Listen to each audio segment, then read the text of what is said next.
গুরুদেব, রামনবমী দুর্গাপুজো ও আশ্বিন মাসের দুর্গাপুজোর তফাৎ কি? এটার তফাৎ হলো যে শ্রীরামনবমীর দিনে যে দুর্গাপুজো হইতে এটাকে সময়ের পুজো বলে। এই পুজোটাই সে আদিকাল থেকে চলে আসছে।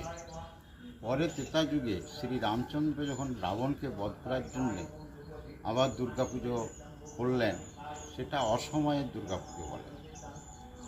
সেটা অসময়ের দুর্গাপুজো, রাবণকে বধ করার জন্য অকালে পুজো করলেন, সেই জন্যে তার নাম অকাল বোধন হয়ে গেল। এই অকালে বোধন করলেন বলে এই দুর্গাপুজো করলেন বলে এই নামটা পড়ল।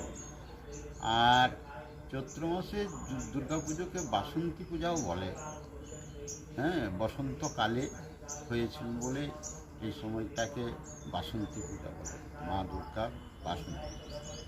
তো এই শ্রীরামনবমীতে আবার এই নবমী নামটা হলো কেন না, রামের জন্মদিন শ্রীরামনবমী। এই নবমীতেই আবার রামের জন্মদিন, এই জন্যে শ্রীরাম নবমী বলে খ্যাত।